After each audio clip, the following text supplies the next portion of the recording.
வணக்கம். நீங்கள் பார்த்துக் கொண்டிருப்பது யாழ்வாசல் தொலைக்காட்சியின் மதிய நேர பிரதான செய்திகள். செய்திகளுடன் இணைந்து கொள்ள நான் தீபிகா சிவானந்தன். விரிவான செய்திகளுக்கு செல்லும் முன்பதாக முதலில் தலைப்புச் செய்திகள்.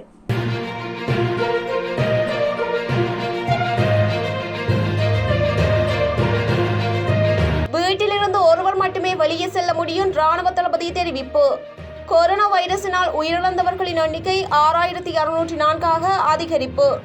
மேலும் சில அமைச்சர் பொறுப்புகளில் மாற்றம். கடலில் தொடரும் அச்சுறுத்தல், இறந்த நிலையில் திமிங்கலம். நுவரெலியா கொட்டகலையில் உள்ள கடைகள் இன்று முதல் ஒரு வாரத்துக்கு மூடப்படுகின்றன.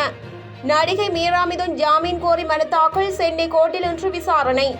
கோடநாடு விவகாரம், கவர்னரிடம் எடப்பாடி பழனிசாமி ஓ பன்னீர்செல்வம் என்று முறையீடு. ஆப்கானிஸ்தானில் இருந்து தப்பிச் சென்ற அதிபர் அஷ்ரப் கனி எங்கு உள்ளார், வெளியானது தகவல். உலக அளவில் கொரோனா பரவியவர்களின் எண்ணிக்கை 21 கோடியாக உயர்வு. விஜய் சேதுபதிக்கு போட்டியாக களமிறங்குவதை உறுதி செய்த சந்தானம். விசாலுக்கு எதிராக வழக்கு தொடர்ந்த லைகா நிறுவனத்துக்கு அபராதம் விதித்தது ஐகோர்ட். உலக இளைஞர் வில்வித்தை சாம்பியன்ஷிப் போட்டி, வெள்ளி பதக்கம் வென்ற இந்திய வீராங்கனை. அமெரிக்க ஓபன் டென்னிஸில் இருந்து விலகுவதாக டொமினிக் தீம் அறிவிப்பு. இன்றும் கனமழைக்கு வாய்ப்பு.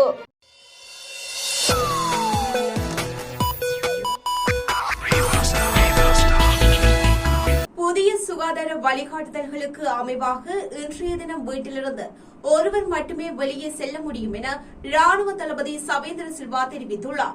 எவ்வாறாயினும் தொழிலுக்கு செல்பவர்கள் வழமை போல வெளியே செல்ல முடியும் என அவர் மேலும் தெரிவித்துள்ளார். கொரோனா தொற்று பரவலை கட்டுப்படுத்தும் நோக்கில் பயண கட்டுப்பாடுகளை கடுமையாக்கி புதிய சுகாதார வழிகாட்டல்கள் சுகாதார அமைச்சினால் நேற்று வெளியிடப்பட்டது.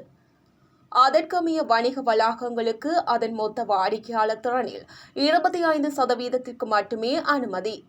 பல்பொருள் அங்காடியினுள் ஒரே நேரத்தில் அதன் மொத்த திறனில் 25% மாணவர்களுக்கு மட்டுமே அனுமதி. பகல் நேர பராமரிப்பு மையங்கள் 2 வாரங்களுக்கு மூடப்படும். உடல் கட்டமைப்பு மையங்கள் மற்றும் உட்புற விளையாட்டரங்குகள் இன்று முதல் மூடப்படும். சிறுவர் பூங்காக்கள், திருவிழாக்கள், இசை நிகழ்ச்சிகள், விருந்துகள் மற்றும் கடற்கரைகளில் ஒன்று கூடுவதற்கு இன்றிலிருந்து தடை. நீச்சல் குளங்கள் மற்றும் ஸ்பாக்கள் இன்று முதல் மூடப்படுகின்றன. கோட்டல்கள் மற்றும் விடுமுறை விடுதிகள் அவற்றின் மொத்த திறனில் 25% மாணவர்களுக்கு மட்டுமே திறந்திருக்க அனுமதி. இவ்வாறான விடயங்களை குறிப்பிட்டுள்ளனர். இலங்கையில் கொரோனா வைரஸினால் மேலும் 170 உயிரிழப்புகள் பதிவாகியுள்ளதாக சுகாதார அமைச்சின் தேசிய தொற்று நோய்கள் பிரிவு அறிவித்துள்ளது. இதனையடுத்து நாட்டில் கொரோனா வைரஸினால் உயிரிழந்தவர்களின் மொத்த எண்ணிக்கை 6604 அதிகரித்துள்ளது. 84 ஆண்களும் 86 பெண்களுமே இவ்வாறு உயிரிழந்துள்ளதாக அறிவிக்கப்பட்டுள்ளது.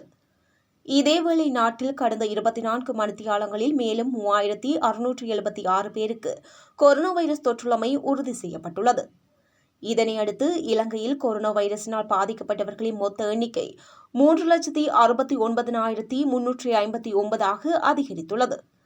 அவர்களில் 3,16,528 பேர் தொற்றிலிருந்து குணமடைந்துள்ள நிலையில் தொற்றுக்குள்ளான 46,227 பேர் தொடர்ந்தும் வைத்தியசாலைகளில் சிகிச்சை பெற்று வருகின்றனர். மிக விரைவில் மேலும் சிலரது அமைச்சு பொறுப்புகளில் மாற்றம் கொண்டுவரப்படலாம் என தகவல்கள் வெளியாகியுள்ளது. அதன்படி பெரும்பாலும் இன்று அல்லது அடுத்த வாரத்தில் இந்த மாற்றம் இடம்பெறலாம் என அரசு உயர்மட்ட தகவல்கள் கூறுகின்றன. மாத்தறை பொல்கேன கடற்கரையில் இறந்த நிலையில் திமிங்கலம் ஒன்று கரையொதுங்கியுள்ளது. திமிங்கலத்தின் இறப்பிற்கான காரணம் இதுவரை கண்டறியப்படவில்லை. அத்துடன் இந்த சம்பவம் தொடர்பில் வனஜீவராசிகள் திணைக்கள அதிகாரிகள் விசாரணைகளை முன்னெடுத்து வருகின்றனர். நுவரெலியா கொட்டகலையில் உள்ள கடைகள் இன்று முதல் ஒரு வாரத்துக்கு மூடப்படுகின்றன. இதன்படி எதிர்வரும் 26ஆம் தேதி வரை ஒரு வாரத்திற்கு கொட்டகலையில் உள்ள அனைத்து கடைகளும் மூடப்படும் என அறிவிக்கப்பட்டுள்ளது.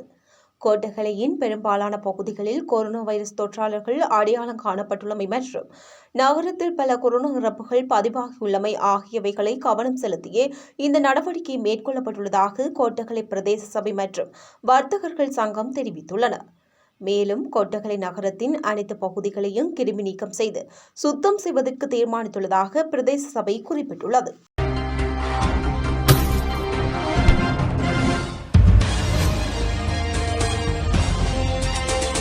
நடிகை மீரா மிதுன் ஜாமீன் கோரி சென்னை கோர்ட்டில் தாக்கல் செய்துள்ள மனு இன்று விசாரணைக்கு வருகிறது.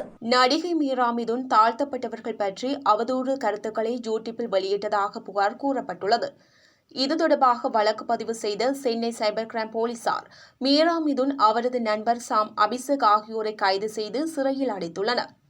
இந்த நிலையில் மீரா மிதுனும் அவரது நண்பரும் ஜாமீன் கோரி சென்னை முதன்மை செஷன்ஸ் கோர்ட்டில் மனு தாக்கல் செய்துள்ளனர். அந்த மனுவில் என்னை பற்றி அவதூறு செய்தி பரப்பியதால் ஏற்பட்ட மன உளைச்சலால் பட்டியலின் சமுதாயத்தை பற்றி தவறாக பேசிவிட்டேன். அது தவறு என தெரிந்ததும் அவ்வாறு பேசியதற்கு வருத்தம் தெரிவித்தேன். பட்டியலின மக்களோடு நட்புடன் இருந்து வருகின்றேன். பல படங்களில் நடிப்பதற்கு கால்ஷீட் கொடுத்துள்ள நிலையில் என்னை கைது செய்துள்ளதால் தயாரிப்பாளர்களுக்கு நஷ்டம் ஏற்பட்டுள்ளது. எனவே எனக்கு ஜாமீன் வழங்க வேண்டும் என்று கூறியுள்ளார். இந்த மனு இன்று விசாரணைக்கு வருகின்றது. கோடநாடு கொலை கொள்ளை சம்பவம் தொடர்பாக கவர்னரிடம் இன்று எடப்பாடி பழனிசாமி, ஓ பன்னீர்செல்வம் ஆகியோர் முறையிட இருக்கின்றனர். அவர்களுடன் அதிமுக எம்எல்ஏக்களும் செல்கின்றனர். அதிமுகவை சேர்ந்த மறைந்த முன்னாள் முதலமைச்சர் ஜெயலலிதா ஓய்வு எடுக்க செல்லும் கோடநாடு எஸ்டேட்டில் அவர் மறைவுக்கு பிறகு நடந்த கொலை கொள்ளை சம்பவங்கள் தொடர்பான வழக்கு கோர்ட்டில் நிலுவையில் இருந்து வருகிறது. இந்த வழக்கில் சம்பந்தப்பட்ட 10 பேர் கைது செய்யப்பட்டுள்ளனர். இதில் முக்கிய குற்றவாளியான சயான் ஜாமீனில் வெளியேறி இருந்து வரும் நிலையில் நேற்று முன்தினம் போலீஸ் விசாரணைக்கு ஆஜராகி பரபரப்பு வாக்குமூலம் அளித்துள்ளார். அப்போது முன்னாள் முதலமைச்சரும் எதிர்க்கட்சித் தலைவருமான எடப்பாடி பழனிசாமியிடம் கோடநாடு எஸ்டேட்டில் கொள்ளை போன சில முக்கிய ஆவணங்களை அளித்ததாக அவர் போலீசாரிடம் தெரிவித்ததாக கூறப்படுகின்றது. இந்த தகவல் நேற்று பத்திரிகைகளில் செய்தியாக வெளிவந்த நிலையில் நேற்று சட்டசபை தொடங்கியதும் எதிர்க்கட்சித் தலைவர் எடப்பாடி பழனிசாமி எழுந்து இந்த விவகாரம் தொடர்பாக பேச முயன்றார். ஆனால் சபாநாயகர் அப்பாவு அதற்கு அனுமதி அளிக்கவில்லை. எடப்பாடி பழனிசாமிக்கு ஆதரவாக அதிமுக எம்எல்ஏக்கள் கோஷமிட்டதால் அனைவரும் கூண்டோடு வெளியேற்றப்பட்டனர். அதன் பின்னர் பேட்டியளித்த எதிர்க்கட்சித் தலைவர் எடப்பாடி பழனிசாமி, திட்டமிட்டு அரசியல் காழ்ப்புணர்ச்சியோடு என்னை பழிவாங்க பார்க்கின்றனர். கோடநாடு வழக்கில் என் பெயரை சேர்க்க சதி செய்கின்றனர் என்று திமுக அரசை குற்றம் சாட்டியுள்ளார். இந்த நிலையில் எதிர்க்கட்சித் தலைவர் எடப்பாடி பழனிசாமி, எதிர்க்கட்சி துணைத் தலைவர் ஓ பன்னீர்செல்வம் ஆகியோர் முக்கிய அதிமுக உறுப்பினர்களுடன் இன்று கவர்னர் பன்வாரிலால் புரோஹித்தை சந்திக்க இருக்கின்றனர் என்பதும் குறிப்பிடத்தக்கது.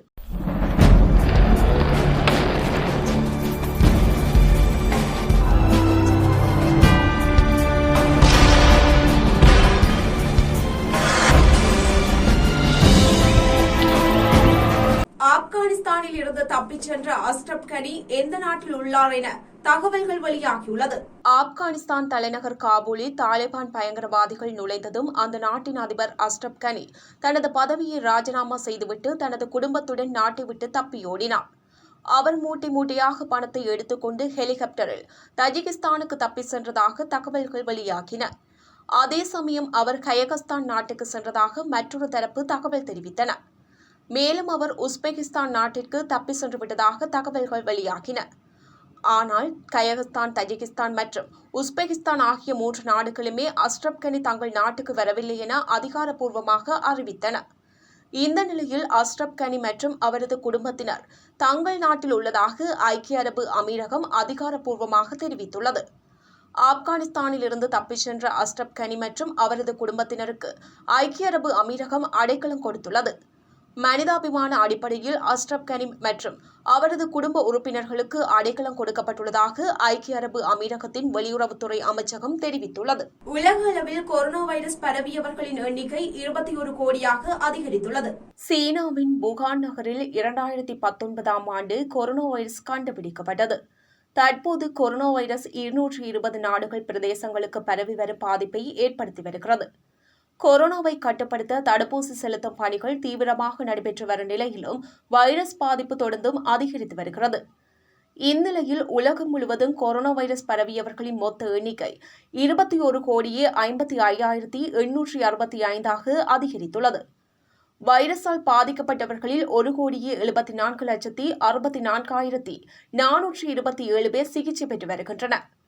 கொரோனா பாதிப்பில் இருந்து இதுவரை 18,87,199 பேர் குணமடைந்துள்ளனர். ஆனாலும் கொரோனா வைரஸால் உலகம் முழுவதும் இதுவரை 44,04,239 பேர் உயிரிழந்துள்ளனர்.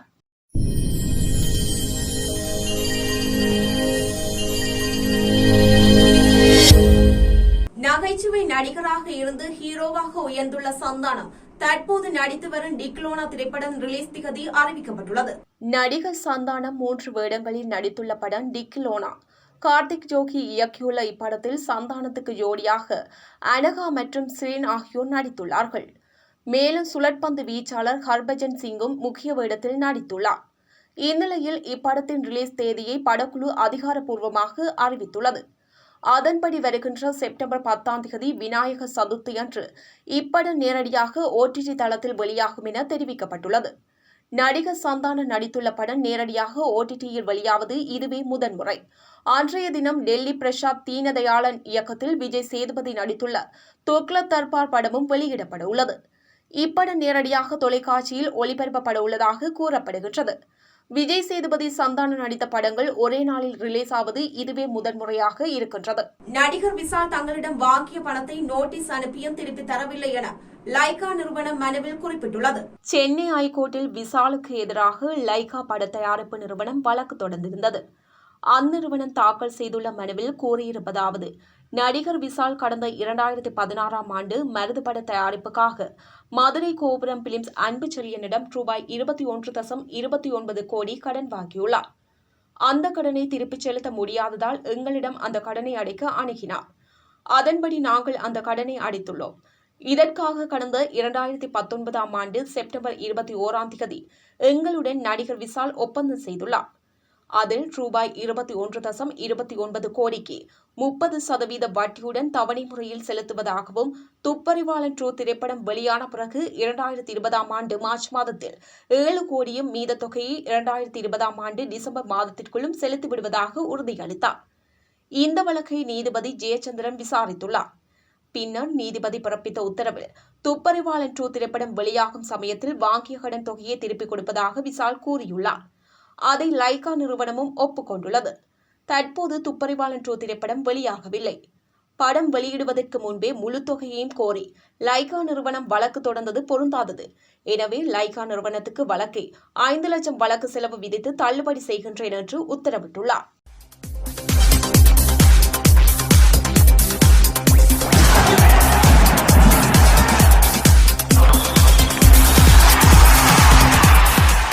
உலக இளைஞர் வில்வித்தை சாம்பியன்ஷிப் போட்டியில் வெள்ளிப் பதக்கம் வென்றுள்ளார் இந்திய வீராங்கனை. போலந்து நாட்டின் ரோக்லா நகரில் உலக இளைஞர் வில்வித்தை சாம்பியன்ஷிப் போட்டிகள் நடந்துள்ளன. இதில் இந்தியா சார்பில் கலந்து கொண்ட அணியில் இடம் பிடித்த உத்தரப்பிரதேசத்தின் காசியாபாத் நகரைச் சேர்ந்த சாக்சி சௌத்ரி வெள்ளிப் பதக்கம் வென்றுள்ளார். இது பற்றி அவர் கூறும்போது, ஒரு புள்ளியை தவறவிட்டது, தங்கம் பெற முடியாமல் போனது. அதற்காக வருத்தப்படுகின்றேன். வருகின்ற சாம்பியன்ஷிப் போட்டியில் தங்கம் வென்று என்னுடைய நாட்டின் பெயரை பொறிக்க விரும்புகிறேன் என்று கூறியுள்ளார். அமெரிக்கா ஓபன் டென்னிஸில் இருந்து விலகுவதாக டொமினிக் தீம் அறிவித்துள்ளார். கிராண்ட்ஸ்லாம் போட்டிகளில் ஒன்றான அமெரிக்க ஓபன் டென்னிஸ் போட்டி நியூயார்க்கில் எதிர்வரும் 30 முதல் செப்டம்பர் 12 வரை இடம்பெறவுள்ளது. இந்த போட்டியில் இருந்து நடப்பு சாம்பியனும் உலக தரவரிசையில் 6வது இடத்தில் இருப்பவருமான ஆஸ்திரியாவின் டொமினிக் தீம் விலகுவதாக அறிவித்துள்ளார். அத்துடன் இந்த சீசனில் எஞ்சியுள்ள போட்டிகளிலும் விளையாடப் போவதில்லை என்று அவர் தெரிவித்துள்ளார். இதுகுறித்து 27 வயதான டொமினிக் தீம் வெளியிட்டுள்ள டுவிட்டர் பதிவில், அமெரிக்க ஓபன் மற்றும் இந்த ஆண்டுக்கான எஞ்சிய சீசனையும் நான் தவறவிடுகின்றேன். அமெரிக்க ஓபன் பட்டத்தை தக்க வைக்க முடியாமல் போனது மிகுந்த ஏமாற்றம் அளிக்கிறது. கடந்த ஜூன் மாதம் எனது மணிக்கட்டில் ஏற்பட்ட காயம் இன்னும் குணமடையவில்லை. வைத்தியர்களின் அறிவுறுத்தலின்படி போதிய மருத்துவ சிகிச்சை எடுத்து மீண்டும் பயிற்சியை தொடங்குகையில் வலி ஏற்பட்டதால் வைத்தியர்களை சந்தித்து ஆலோசனை பெற்றேன். காயம் குணமடைய கூடுதல் காலம் ஓய்வு எடுக்க வேண்டியது அவசியம் என்று வைத்தியர்கள் அறிவுறுத்தியிருப்பதால் அமெரிக்க ஓபன் போட்டியிலிருந்து விலகும் கடினமான முடிவை எடுத்துள்ளேன் என அவர் தெரிவித்துள்ளார்.